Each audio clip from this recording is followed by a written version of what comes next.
Կրակային վարժադաշտում զինված ուժերի կանանց գումարտակի զինծառայողներն են։ Կրակային պարապմունքներին առաջին անգամ մասնակցում է ձմեռային զորակոչին կամավոր հիմունքներով 6-ամսյա պարտադիր ժամկետային զինվորական ծառայության զորակոչված Սյուզաննա Տոնոյանը։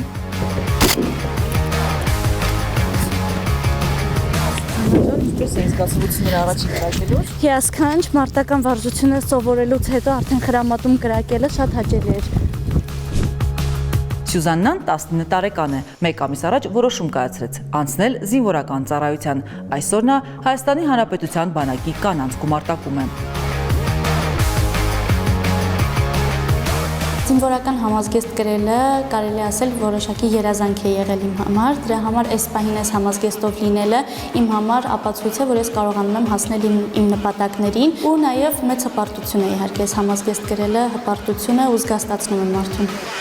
Զինվորական ծառայության առաջին օրերը հեշտ չէին, նոր միջավայր, խիստ օրակարգ ընտանիքից հեռու կյանք, սակայն ինչպես Սյուզաննան է նշում, դժվարությունները ժամանակավոր են։ Սկզբնական շրջանում թե հոգնածություն, թե որոշակի տխրություն կամ դժվարություններ լինում են, բայց դրանք հաղթահարում ես հիշելով, թե ինչ գաղափարի համար ես դու այստեղ ու քո կամքով ես եկել, քեզ ոչ ոք չի ստիպել, դու քո գաղափարի ու քո նպատակի հետևից ես եկել։ Դա հեշտացնում է։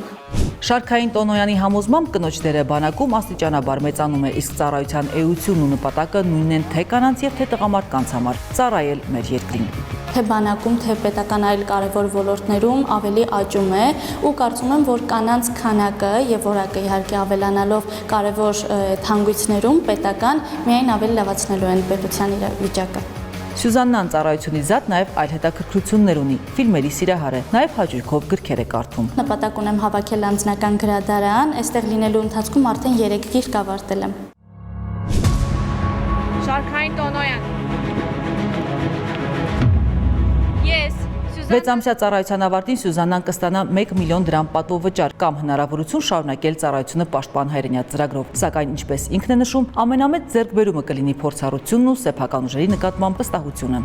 Եթե ցանկություն կա, եթե ունեք այդպիսի նպատակ, ձեր մոտ միտք է ծագել ծառայելու, ապա անպայման փորձեք, որովհետև անգամ եթե դուք չշարունակեք այս ոլորտում, այդ 6 ամիսը այնպիսի փորձառություն է տալու, որը կյանքի այլ փուլում չեք կարող ձեռք բերել։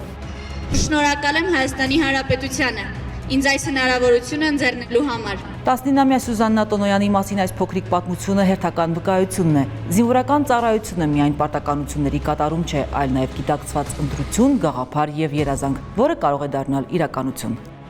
Առաջնային նպատակս Վազգեն Սարգսյանի անվան ռազմական ակադեմիա ընդունվելն է, լինել այնտեղ կուրսանտ եւ բարեհաջող ավարտելու դեպքում արդեն որպես սպա ծառայել Հայաստանի Հանրապետության զինված ուժերում։ Զարուհի Ռշտունի, Ռուբեն Մնացականյան, Հովհաննես Գրիգորյան, Հայկ Չիլինգարյան, Զինուժ։